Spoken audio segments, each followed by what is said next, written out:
Hey, welcome to the Ron Johnson Discipleship Podcast. We are absolutely thrilled you took the time to take a listen today and to join us as we talk about some important matters. Our goal every week as we do these podcasts is to bring the Lordship of Jesus Christ to life and to show how relevant, how real, how powerful the gospel is to impacting our everyday lives. And we've been in a great series on counterfeit modes of redemption. We're going to get back to that in just a moment, but we've got a big week at Living Stones, and I thought maybe we should pause. And if you're a Living Stones family or you're in the neighborhood, maybe you could take part in some of these great events we've got going on. Well, first of all, yesterday we had an awesome day of decorating. We take Christmas very seriously at Living Stones Church, particularly Christmas trees. Yeah, we mentioned Sunday. I think we have 30 plus trees. I don't know if it's increasing.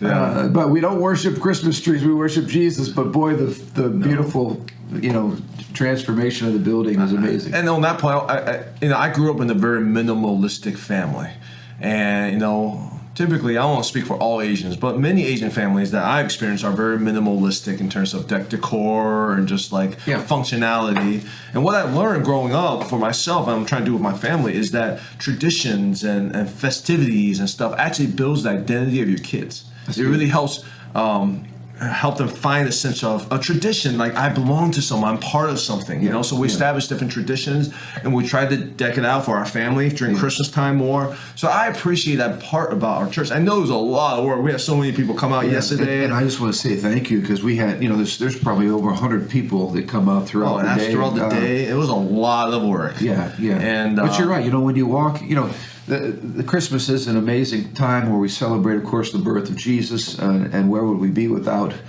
the incarnation, without Christ coming and being born and then going on to die and be resurrected and ascended to the Father's right hand. I mean, this is the beginning of the amazing story of our redemption.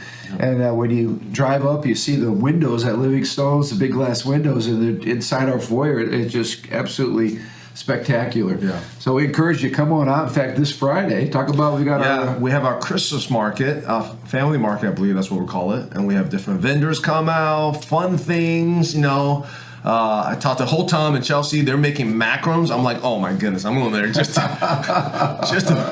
buy some macarons. Chelsea's macarons are amazing. So. Anything she makes is amazing. Yeah. Of course, she's a French pastry chef and a trained chef. Yeah. Amazing. Whatever she touches is incredible. Yeah, that's the scoop I get as a pastor. Like, who's making what? All right, I'm going to get there first. So you don't want to miss it. It's going to be amazing. Well, you don't want to miss it because we got the inside track and we know what amazing food I don't know. I don't remember anything else, so I'm sure there are some other things that's going to be there. Pastor Susie knows more, but that's all I heard. So also, as this is airing on Thursday morning, of course, the Supreme Court hearing on a major landmark abortion case is happening right now as we speak. Please keep that in your prayers. This could be the beginning of the unraveling of Roe v. Wade. Is certainly something we need to be praying for. So spend some time on your knees and let's ask God for mercy and for justice to be done and just to see the scourge of abortion lifted off of our nation. So please be praying about that. We'll probably talk about that in upcoming podcasts. Now that decision won't come till June, correct? Right. This is just the oral arguments, things like that. It takes them 6 months to make this type of decision. Oh, yeah. Supreme Court. Anyway, so let's get back. We have been talking about, and let me just, a lot of you have told me, hey, Pastor, let us know some good books you guys are reading. So I want to continue to do that. This book here is where our discussion is flowing from. It's a book by Chuck Colson and Nancy Pearcey called How Now Shall We Live? I really believe it's one of the finest Christian worldview books that's ever been written. And that's becoming a kind of our skeleton as we talk about counterfeit forms of redemption. And in other words, you have to have an answer. Everyone has to have an answer for how we got here, why the world is so messed up, and thirdly, how do you fix it? And that's basically talking about redemption and bring us up to speed, because we've talked about a number of counterfeit redemption forms. Through materialism, through money and buying things. We talk about through statism, letting the government be our savior. That's a big thing right now. Yep. Salvation through sex, sexuality expression. It sounds so weird, but if you really think about them, that's exactly the message that's being pushed on us right now. And these now. are all, these are all counterfeit forms of redemption that are all finding expression today. We're in Christmas season. Mega push that, if you want to be happy, buy this, or get the perfect gift, or you deserve it, all that kind of radical, consumeristic stuff. Redemption through progress. Talk about Marxism, through throwing off the oppressors, trying redemption through that.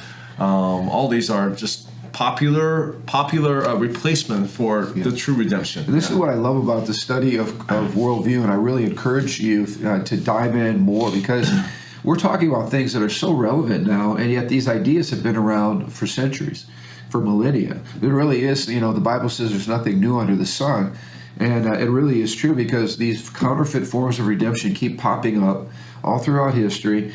And like you said, we could pinpoint all of these finding expression in our culture today as we speak. That's how relevant the Bible is. That's how relevant Christian worldview is. So we're going to talk about a counterfeit form of redemption today, which is science. In fact, I was sharing with Pastor Andrew before we came up here. Dr. Fauci was on a national interview in which he made this statement. He said, "I am science." Here's this little gray-haired man that we've seen for the last 2 years, who in his white lab coat, who has been the face of basically our scientific approach to how we handle this COVID epidemic.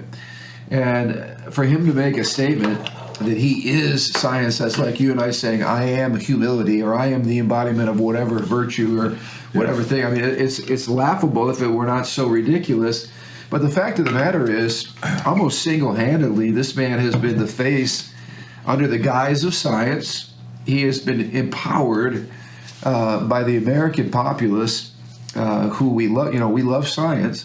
That whatever Dr. Fauci says, or whatever the National Institutes of Health say, that must be the gospel. That's the truth. That's the way, the truth, and the life for us. And it's amazing to me that pretty much he has been the face of policy that has impacted the lives of 330 plus million Americans, and all under the guise of science. Yeah, and so allow me a moment to talk about that comment. Now, I didn't watch that interview. I don't know the context. I stay away from mainstream media, like I stay away from many other things. So I didn't watch that. But I'm guessing, again, I don't know the context. I'm guessing when he says this, it was affiliating himself like in an authoritative way, like what I'm speaking. Science is speaking. Maybe that's the if that's not, it's not. I'm sorry, but if that's the context, man, that is messed up. Because, for many people who have never been in the research and development realm, there might be this reverence for science. But for those of us who have delved into it, now I don't have a PhD or anything like that, but I have a master's degree. I've delved into research. I was in a PhD school, right? And I stopped halfway. I didn't fail. I just decided not to do it. Yeah, but you're familiar with the scientific method, familiar with all that research, development. Science is a tool. It's a tool. It's a screwdriver. It's a powerful tool that can accomplish many things, just like a screwdriver is a powerful tool. But it's a tool. It's a series of questions and discovery systems and process to achieve different things. It's a tool. It's constantly asking questions. Constantly, when you become draconian and dictate, say this is it, you just became anti-science right there. Because for a while people thought the Earth was flat. For a while people thought only Newtonian physics worked, until they discover quantum mechanics that completely contradicted those things. There's always a process of asking questions and saying, hey, this is what we think it is, but we're not really sure. What's your opinion? It's rooted in humility, not in arrogance, inquisition, asking questions, having an inquisitive mind to say, well, what are your thoughts on this? Are there more data? Are there more things? Are there more discovery? To say, well, this is hardcore. This, to me, that's no longer scientific, because once you close off the discussion, you're saying, hey, we can't use this tool anymore. Then you no longer applying this tool of science when you say this discussion is done. That's why when people are silencing oppositional opinions of science, whatever opinion you have, or saying, hey, you know what, we won't even look at us, you're just crazy, that's not even true. To me, you're being unscientific at that point. Right. So for someone to say, I am science, I don't even know how to make of that. That doesn't make any sense to me. Well, and it puts science on one side, and then everything else that wants to have a differing opinion on the other side, and it puts them in conflict. And I think what our listeners need to know is it was Christianity and the principles of Christianity and the Christian worldview that gave rise to science. So this whole idea of faith versus reason or religion versus science being in conflict to each other, like they're juxtaposed, like they're diametrically opposed as enemies of one another. This is a fabrication that is recent. This has not been the way it has been throughout history. In fact, just the opposite has been true. It was the fact that Christians believed that we lived in a universe that was God created, therefore it had meaning. Therefore, it had laws because God was the ultimate lawgiver. In fact, I'm amazed, when you look at some of the early scientists before the technology caught up to what they were doing, they were able, just through mathematics, to predict, lunar cycles and where our planets would be at certain times. It's amazing. It's an amazing tool. It's unbelievable, and that was just through mathematics. Yeah. And then when the scientific development came along, they were able to confirm that their math was actually accurate. So the point is, the reason science flourished in the West and not in the East is because of our worldview. An Eastern worldview did not believe in a world that was predictable, a world that was based on logic, rationality, based on law. It was much more mysterious. Right. There's no point to establish laws and systems and experimental if you believe everything's random. That's right. Your worldview dictates how you, why even establish these elaborate experiments if everything is just based on spirit or whatever random? There's no point to establish that. But when you have a worldview that the world's orderly, that probability does matter, that God created an orderly world, then you'll take the time to establish processes and systems and scientific experiments. Well, we forget that science uses logic to make sense out of the facts themselves. And so a question we need to ask and go back a little further is, where do you base your validity on logic or reasoning? Yeah. I mean, because how do we know that what's going on inside of our brain, which according to evolution is a bunch of random, chemical, experiences that are happening. How do we know that has any correspondence with the external world around us? You don't, unless you believe you're created in the image and likeness of God, and that God is omniscient, God is knowing, God is wise, God is intelligent, God uses reason, and that He's equipped us to engage in this world. In fact, you go all the way back to Genesis chapter 1, the dominion mandate was really a command by the Lord to Adam and Eve to take dominion over the planet. In other words, to exercise control over nature. Yeah. There's a bunch of laws that God revealed through the scriptures, and there are a bunch of scientific law that we get to discover on our own. Right. So for this to make sense in a very practical way, at least for me, when I learned, as a young child, I learned about probability. It blew my mind. Like if you flip a coin, in general, the more you flip, it's going to be 50-50. That blew my mind. I asked my dad, I said, why is that? What force is causing that 50-50 balance? Right. It seems magical to me. And my dad's explanation to me was, that's because God created an orderly world. Now, I just challenge anyone to explain probability 50-50 without some type of orderly being or force. I mean, actually, people do say stuff like the force or something. Yeah. But to me, that almost seems magical. But that's the discovery of scientists figure out how these forces work. And my worldview says that because there's an orderly God behind all of this, that ties our world together. And in fact, in Colossians, it talks about how Jesus is the force. He's the uniter of all this existence, and that's who Christ is. We sing that wonderful song, "You hold it all together." Hold it all together, exactly. And so when we look back historically at the flow of thought, and sometimes you look at these folks like Newton and some of the giants. Yeah. These were devout Christians. And I want to point out another book that is an amazing book. It's called "The Book That Made Your World: How the Bible Created the Soul of Western Civilization." It's by a man, an Indian man, who is called the C.S. Lewis of India. So he's a great thinker. But in this book, which again I recommend that you read, he refers to a work by Rodney Stark, who is a Christian sociologist, wrote a book called "For the Glory of God." And in that book, he mentions a roster of scientific stars. These are 52 of the leading and most important scientists who pioneered the scientific revolution. And when he studied their beliefs, again, going against this common myth that somehow science and and faith are in conflict, and that every good scientist is an atheist. He found just the opposite. Out of the 52 major scientific thinkers that are responsible for the scientific revolution, 50 of those men were devout Christians. Only two were skeptics. All right, so they weren't even atheists or agnostics. They were simply skeptics. Yep. But the other 50 were deeply devoted Christians, and the reason that they studied the world was because they believed that there were laws God had embedded in nature itself that could be discovered, and that could be discovered for the glory of God. So when you discover the law, you worship because you realize that law didn't get there without a lawgiver. That law did not just become a law by itself. That law is a law because a greater power, God Almighty, was the one that created that law and put it in the fabric of the universe. And so science was something that was done for the glory of God and with great passion and great zeal and great enthusiasm because you believed that there was something to look for. You know, in other words, there's something to find as you pursued it.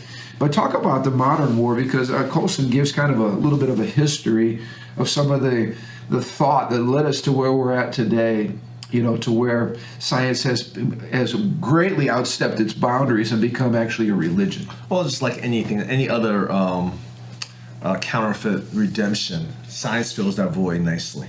You know, it's a powerful force. It's a powerful tool. It's a powerful. It stirs the imagination of mankind. You know, and when you listen to some of these important figures, Francis Bacon. 16th century. It's kind of with the advent of industrial revolutions and science is advancing. People are like, wow, this is really powerful.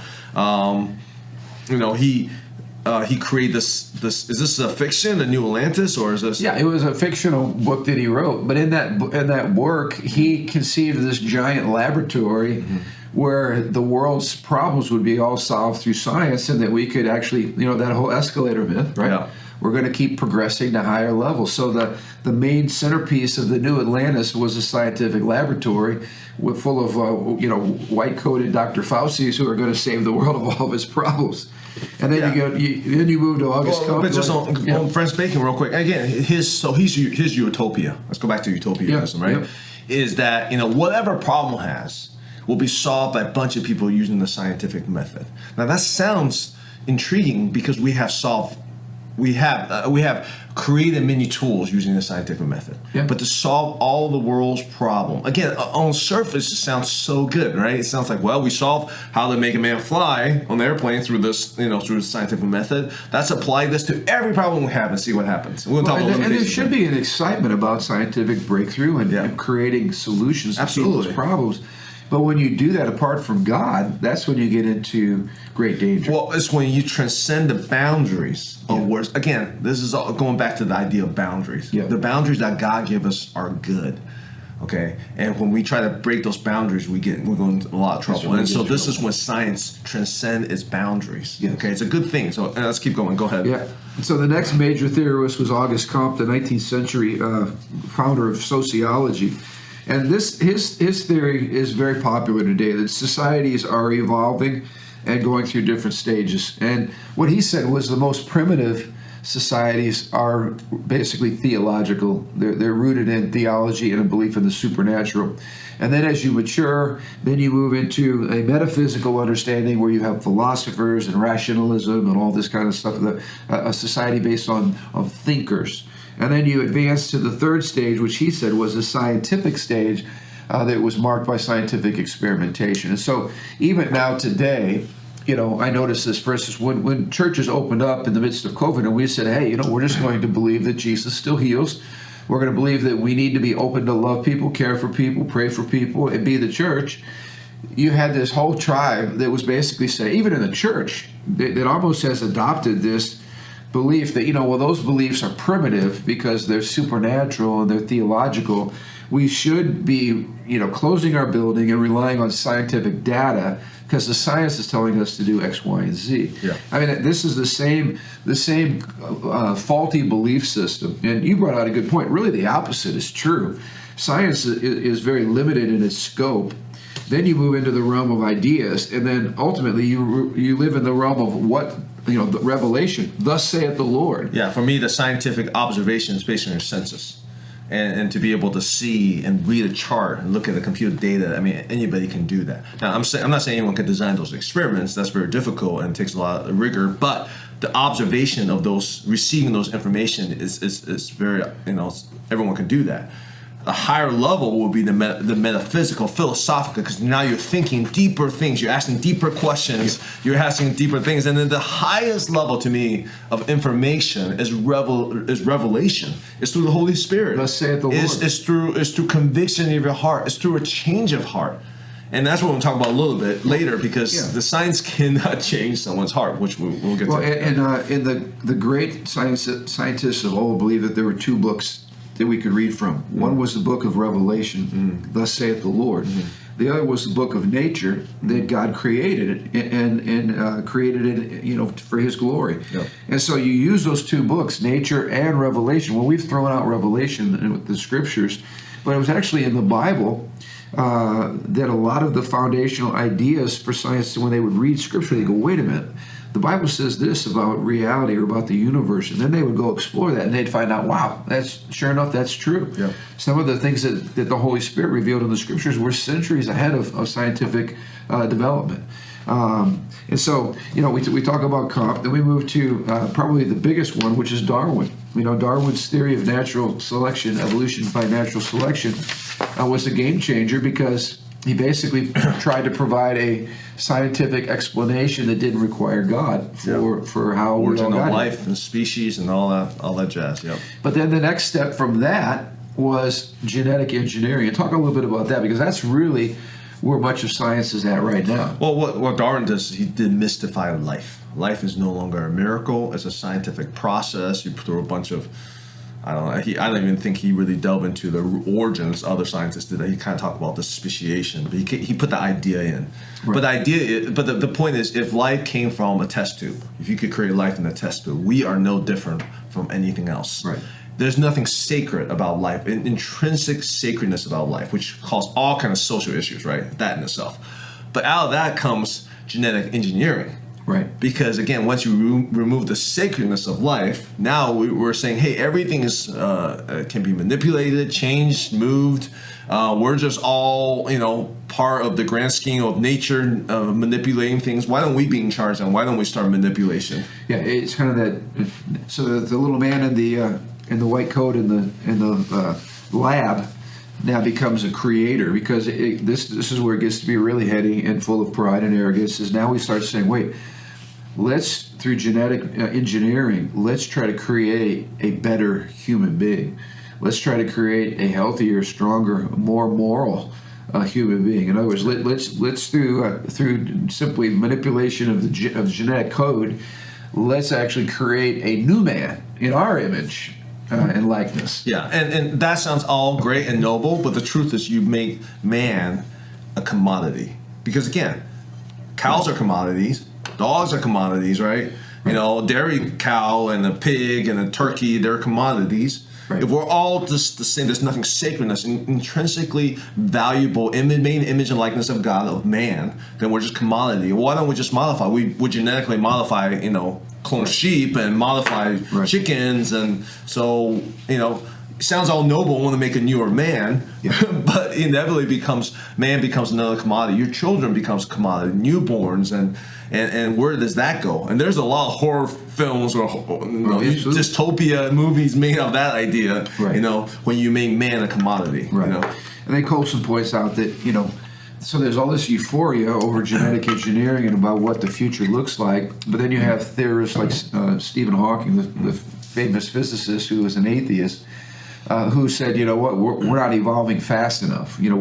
Human beings are going to blow up the planet. The problems are too great. Human nature is too wicked. I don't know that he would use the word wicked, but in other words, we got too many problems. We're not evolving fast enough. And so, interestingly enough, I always found this amusing. Mm-hmm. Some of these folks that are most pessimistic are looking to extraterrestrials as the solution. So Hawking believed that we needed to search the universe for aliens who were farther advanced than we were. And in fact, the two guys that who discovered the double helix. Francis Crick, in particular, he won the Nobel Prize for discovering the structured DNA.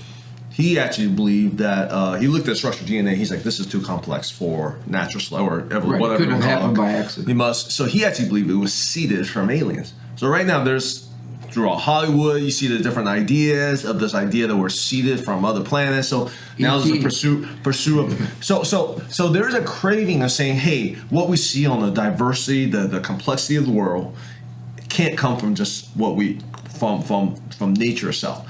And we cannot save ourselves. We need something external. And that sounds kind of familiar, right? Right. However, their solution, instead of looking for the revelations through religion, what we call religion, a God that actually holds us accountable for our morals and says, you know what, you belong to me, and the world's, it's for my glory. They look for external force such as ET, because to me the reason ET is more convenient is because to them, ET doesn't require the level of accountability. I just find it interesting that our worldview solves all these problems. We have a God who created us, a God who helps define us, a God who created an orderly world that we could take dominion, and a God who explains the crisis of human nature, that it's not our genetics that's the problem, it's our hearts that's the problem. And the answer is outside of ourselves. It's God sending his son Jesus. And yet, the original ET. They reject all of that, right? They reject all of that, but they end up at the same place. They end up saying, "Oh my gosh, our problems are too great. Yes, we can save ourselves, but we need help. We need somebody out there in the universe." And that's why it cracks me up. The search for extraterrestrial intelligence, SETI, which is a massive satellite array, listening for any kind of feedback out there in the universe, because we believe that there's got to be extraterrestrials out there to save. Talk about Carl Sagan is one of the guys who's like major into this, and he wrote a book called Contact, and they made it into the movie. And when I saw the movie, it had Jodie Foster and Matthew McConaughey, and I really enjoyed the movie. And when I watched this movie, I was a younger kid. I didn't understand all the subtext. I didn't know all the politics behind it. I didn't get all that. Okay, but when I watched the movie, I was like, wow. They demonstrate worship and religion and faith like no other. I mean, I challenge you to watch that movie, and like there was this couple scenes I actually showed to my youth group back when I was back in Virginia, and I said, hey, here's a picture of worship. Here's a picture of faith. I mean, the inner, I don't even know secularized faith, but faith. But the longing for somebody to worship, the longing for someone to see something so beautiful, you're like, wow, I have to worship them. The longing to go and make a leap of faith to say, hey, I have to know what is reality like. The longing to believe in something even though it doesn't make sense. Like you told me, these are scientists who long for faith. Why is that? Why is this longing to say, hey, science is not enough? Because you're going to cover right here. Because these scientists, as they dig deep into science, they realize scientism in itself is an empty black hole in terms of really fulfilling the desires of our heart. You shared a word that I think is important to highlight. There's a difference between science and scientism. Scientism is when you make a religion out of science. It's when science becomes your God. It's when you take science out of its proper boundaries. And I wanted to highlight just several of the limitations of science, because it helps put science back, as Pastor Andrew said, in the proper boundaries, to where it's useful, to where it doesn't become an idol that we worship. Yeah. These are the limits of science. Science has to deal with only observable, measurable phenomena. We know that there are, from a Christian worldview, reality is not limited just to what is observable or what is measurable. God is not observable or measurable, for instance. Human thoughts are not observable or measurable. There's a lot of reality that we experience that does not fit in what is observable and measurable. I mean, just look at human nature today. Like, if the observable world is all we have, that's only grasp of reality. Why is there such longing for the unobservable throughout culture? People call it the opium in the masses. I just say it's human nature, because deep in our hearts we know there's something beyond just simply what's observable. That's right. The materialistic world by itself does not satisfy who we are. Secondly, science can describe but not explain. So again, science gives you data, but it takes a scientist to explain the data, and that scientist is going to be operating out of his or her worldview. And so, like, again, you take a scientist who does not believe in God, does not believe in the supernatural, does not believe in a Christian worldview, they're going to look at the same data, and because of their bias, their worldview bias, they're going to have a limited understanding of how to interpret that data. Whereas a Christian who has a wider, a bigger toolkit, let's just add, as it relates to epistemology or how we know what we know. Right. We have a broader explanatory basis than someone who's just a scientist who's a naturalist. Well, yeah, I'll tell you specifically what does that look like. So when I was in grad school, my professor would help me because he does peer review for other research. So he'll invite me to go and give my opinion. So give me a paper, read it, give me a peer review, okay? So basically, I read a lot of research paper. That's not mine, other people's research. And basically, the only part that's really scientific is the data. Yeah. But even the data could be biased because you can structure data in a certain way. But say the data is unbiased. Yeah. Okay. You read the data, they present the data. That's a results section, and afterward there's a conclusion section. Right. The conclusion section is basically completely subjective. Is the scientist saying I look at the data and based on this data I theorize. In other words, I'm interpreting, I'm guessing it's because of this. That's just another person's opinion. The data itself, first of all, is subjective because you got to repeat it a bunch of times. It could be different conditions. You can talk about different control, all these different things. Yep. So there's subjectivity on the data, and there's great subjectivity on the conclusion part. In fact, which causes you to be humble, and which is why it leads to the next point. You have to be able to repeat the results. Yep. And that keeps you humble again, because if you get a certain set of data that can't be repeated, then it's probably not a good experiment, right? Science, it's not good science. Right. If something's established as a law, for instance, it should be able to be repeatable over and over. Well, but even that, okay, so when they say it's a scientific law, say gravity, well, how does that get established? That's basically saying the data gets repeated a bunch of times, and many scientists, through the conclusion part, agree that this is the reason why. Right. But is that truly reality? Not necessarily, because later new data may come, new interpretation comes. Science always deals with probabilities, plus or minus and all that kind of stuff, right? Yep. So even at the end of the day, science never makes a definitive statement. It says this is what we see. This repeated. is probably what happened. But I just want to say scientific law. I mean, people used to say the sun revolved around the earth. That was a scientific law. I mean, these are things that has been disproven after it becomes a law. So nothing. So there's such humility that we need to be when we interpret science. Right. Yeah. All right, so again, no experiment can be completely controlled. Observations, as you just pointed out, could be faulty. Mm-hmm. A man's belief affects his judgment. Mm-hmm. So if you don't believe in a supernatural explanation, you'll never find one and you'll never look for one. Science must deal with repeatable results, as we mentioned, and this last one is really huge, and you touched on it.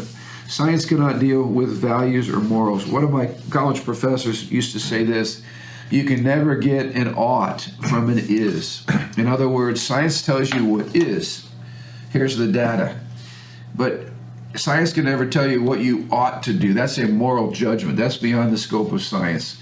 And that's where today, and maybe we can close here, but today we're finding all kinds of conflicts with genuine science with what ought to be done with that science. For instance, there's more proof now in the sanctity of human life, and that a baby is a human being at conception, and now we have all the what is sonograph, or what's the word?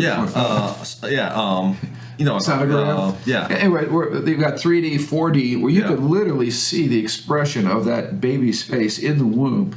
I mean, there's more scientific and technological data now to show that baby is just that. It's not a fetus. It is a human being, and it should be protected. And yet we're still arguing about science as it relates to the sanctity of life. That's a great example. So the data. What does the data show? The data shows that the baby's fully formed as this phase. She can feel pain. Sucks its thumb. But then interpretation is where it goes to different people's worldview, which is fine. But don't call your conclusion science. Right at that it's point, your interpretation of your worldview. So for your worldview says, you know what, human life is blah blah blah blah blah. Therefore we're born. That's not science. That's worldview. Now my interpretation is, hey, the data shows me that they are alive and they're independent life at this stage. So again, when people say this is science, I'm like it doesn't make any sense. It's your interpretation of the data. Or we talk about forced mandates. It's one thing to say this vaccine is a good vaccine. Okay, well, that's an interpretation of the vaccine data, as well. yeah. There are others that would argue, well, I'm not so sure about that. And then when you get into science is telling us that we all need to be vaccinated, now you've just jumped over. That's not science telling you that. That's somebody's worldview telling you that, right? Yeah.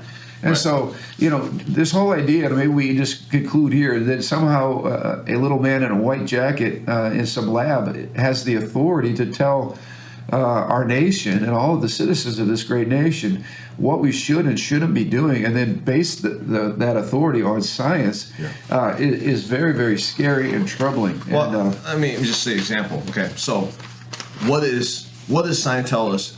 Is it better to sacrifice one life for many, or is it okay to spare one life for the sake of many? I mean, these are the questions that science cannot answer, right? Statistically, you can say, well, if you sacrifice one person, you can say statistically, you can give us the data, but science is not going to give you the alt, right? Right. And that's the question that's been answered all the time. Like, what's better, according to the science of vaccination, personal freedom, personal liberty? Sure. These are difficult constitutional identity So we get questions. back to our point about primitive versus mature civilizations. Actually, we just turned everything on its head, because we're talking about the deepest questions in life are fundamentally religious and philosophical. They're not scientific. You can't answer that for And and so that's why we need to be rooted in the question of ethics. Where does our authority come from? And for us as Christians, thus saith the Lord is the highest level of authority that we can appeal to. And I would even argue that historically, in more recent history, people have used the name of science, this is science, to commit things, horrible things, because that's scientific. We can go back to World War II and the Nazis and some of the horrific. I mean, things people that have were used the done. name of religion to do horrible. I mean, I'm just saying, but science is right up there. Absolutely. It's just another interpretation. This is my interpretation, but I'm going to call it science. Absolutely. So anyway, these are counterfeit redeemers, and as we're approaching the holidays here with Christmas just around the corner, I think it's great to remember that God sent His Son into this world to redeem a people for Himself. Any other counterfeit besides Jesus Christ as Lord is just that. It is a counterfeit. It's not going to lead to freedom and liberty. It's going to lead to bondage and death. And so thank God for sending Jesus, and thank God for His Son, and thank God for all that Jesus accomplished through His sinless life and His death and His resurrection for us. Jesus is the Redeemer. Jesus is the one that makes all of this make sense.